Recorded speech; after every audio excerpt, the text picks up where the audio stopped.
Justement, le président du RVAA a un message à nous adresser. Je vous le fais entendre. Bonjour à tous, je suis Maxime Jouot, le président du réseau des villes amicales pour l'autisme. J'ai un vrai plaisir de m'exprimer devant vous à l'occasion de ce colloque. Je tiens tout particulièrement à remercier Denise Taouk pour la création de ce lien avec la ville de Wassel.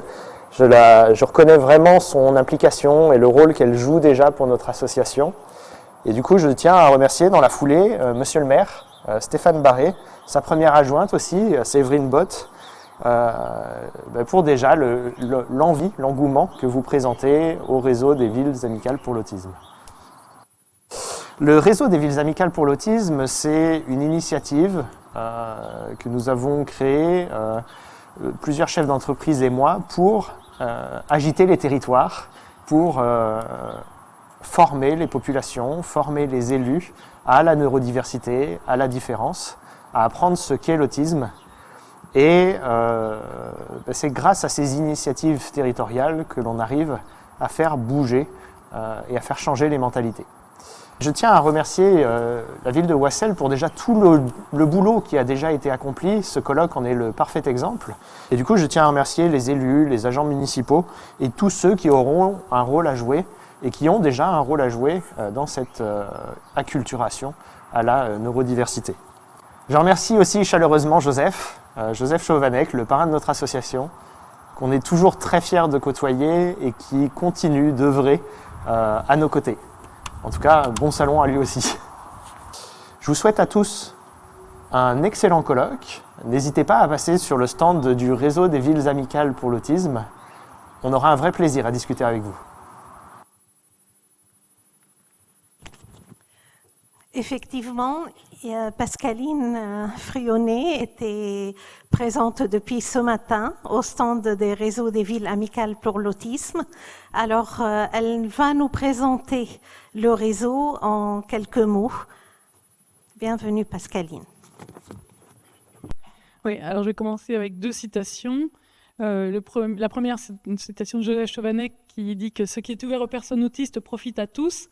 À nous d'inventer les passerelles pour rendre ce monde possible. Donc, la passerelle, elle fait partie de notre charte graphique qui a été faite par une artiste autiste. La deuxième diapo, c'est une citation de Monsieur Dufresne qui dit que ce sont les autistes qui sont extraordinaires avec leurs compétences. Il suffit de créer les conditions pour qu'ils les expriment. Alors, ces deux citations représentent bien l'inclusion, la définition de l'inclusion qu'on veut porter au sein de l'association. Parce que malgré les lois et la volonté politique nationale, en tant que personne autiste, en tant que parent, en tant que bénévole, nous constatons beaucoup trop d'exclusion. Lors de l'action sur le terrain, nous avons identifié la particularité du retard français. Alors, c'est peut-être un peu tranché, mais avec une culture éloignée de l'inclusion, centralisée, peu pragmatique et encore trop marquée par la psychanalyse. Et nous, on veut œuvrer pour remédier à ça.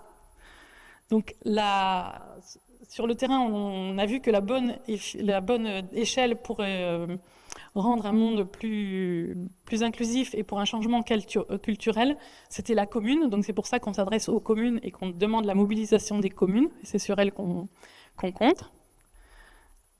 Donc, dans le cadre des compétences municipales, on a sélectionné 5 objectifs et on a constaté leur impact. Alors, quand je dis on a constaté, c'est parce que c'est parti d'une ville un peu laboratoire en Haute-Vienne, qui est le Wassel de Limoges, en fait, qui est juste à côté de Limoges, et sur laquelle ça a été mis en place depuis plusieurs années, et ça marche. Donc, on avait un noyau initial de bénévoles qui comporte des professionnels, qui a apporté un investissement de savoir. Cet investissement a permis de dispenser une sensibilisation et des formations, une sensibilisation à la population, à différents professionnels. L'implication des élus et de l'administration a permis une meilleure sensibilisation du grand public, a suscité l'émergence de mécénats, mais aussi de bénévoles.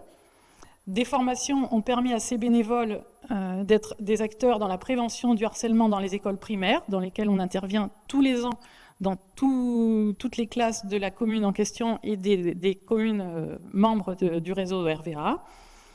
On a permis aussi la sensibilisation du grand public, la formation des salariés municipaux en contact avec le public, donc notamment dans les crèches, le périscolaire, les loisirs, la culture, la police municipale, on avait une question et un échange ce matin là-dessus, et puis l'ouverture aussi sur les entreprises qui est une conséquence de cette mobilisation locale.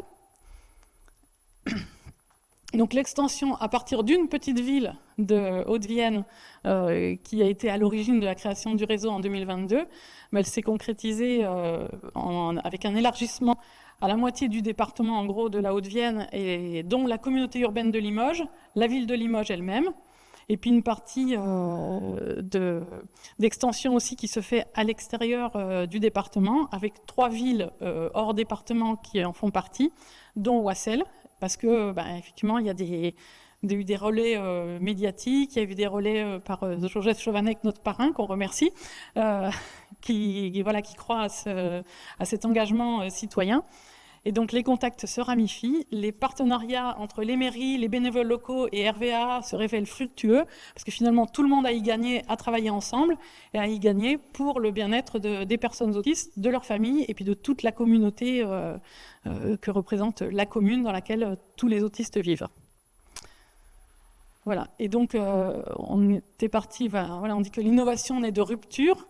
Aujourd'hui, l'accompagnement individuel des personnes autistes existe, mais il n'est pas suffisant parce qu'une fois qu'ils sortent de leurs accompagnements individuels, ils sont dans un monde dans lequel ils ne sont pas accueillis et compris.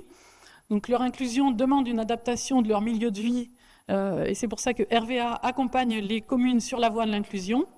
Mais l'innovation demande des financements nouveaux, donc RVA a besoin de financement sous forme de mécénat pour poursuivre son développement, parce qu'aujourd'hui, on a du mécénat de la part d'entreprises qui sont mobilisées, on a des dons de personnes physiques et d'associations, mais ce n'est pas suffisant puisqu'on n'a aucune subvention nationale, d'aucun service national, alors que quelque part, on participe quand même à aider les communes à déployer la stratégie nationale sur les troubles neurodéveloppementaux. Et donc, à ce titre-là, c'est un partenariat qui aide tout le monde et sur lequel tout le monde a gagné. Merci beaucoup, Pascaline. Et merci d'avoir fait ce trajet de Limoges pour être là aujourd'hui et nous accompagner pour la signature de demain. Alors, une petite anecdote, comment j'ai connu le réseau des villes amicales pour l'autisme, devinez, c'est par Joseph Chovanec, comme d'habitude, qui me met en lien avec des personnes avec qui nous pouvons avancer. Un jour, je lui dis, je rêve d'un environnement sécure pour mon fils, quand il sort de la maison, que les gens ne le trouvent pas bizarre, mais qu'ils sachent qu'il est autiste. Point. Et qu'ils savent c'est quoi l'autisme, c'est un jeune comme tout le monde, mais avec des particularités. Donc, et c'est à ce moment-là qu'il m'a parlé de Dr Geneviève Massé et du réseau des villes amicales pour l'autisme, en échangeant nos coordonnées. Donc, et la suite de l'histoire, vous la connaissez. J'en ai parlé à Monsieur le maire, Stéphane Barré, à Séverine Bott, à Nathalie Mallet, et le projet a commencé à cheminer pour aboutir demain à la signature. Merci encore pour vous. Donc, on a un petit film de présentation également pour le réseau qu'on va vous passer, où vous allez voir Dr Geneviève Massé. Dans votre entourage, vous les avez sûrement croisés. 2 personnes sur 100 sont autistes. Ils peuvent passer inaperçus, certes, mais ils peuvent aussi avoir un comportement bizarre, des gestes étranges. Ils peuvent parler trop fort. Ils peuvent demander au contraire que l'on baisse la lumière ou que l'on baisse la musique. Tout cela, ce n'est ni caprice ni impolitesse. Pour mieux les comprendre et mieux les aider, nous avons créé le réseau des villes amicales pour l'autisme. Nous sommes des personnes autistes, des parents d'enfants autistes, des citoyens, des enseignants, des artistes, des chefs d'entreprise et bien d'autres encore. L'objectif de l'association, c'est de tout mettre en œuvre pour que les enfants et les adultes autistes puissent vivre ensemble avec nous dans nos cités. L'inclusion, c'est une volonté, une décision de vivre tous ensemble dans nos communes, dans nos écoles, dans nos entreprises et dans nos associations. Et c'est possible. Nos villes doivent devenir des villes amicales pour l'autisme. Le réseau, c'est une initiative unique en France qui vise à développer la connaissance de l'autisme et de la neurodiversité, et ce, grâce à la volonté politique. Nos villes doivent mieux sensibiliser les habitants. C'est vraiment possible. Alors, cette signature demain aboutira à un travail qui sera en partenariat avec le Centre de ressources autisme, avec le CMP d'Oissel, avec le CESAD-TSA de l'EPNAC. Nous allons tous travailler ensemble. Bien sûr, la mairie et la ville nous ouvrent les portes et accueillent les professionnels pour informer, pour acculturer et pour bien accueillir tout le monde.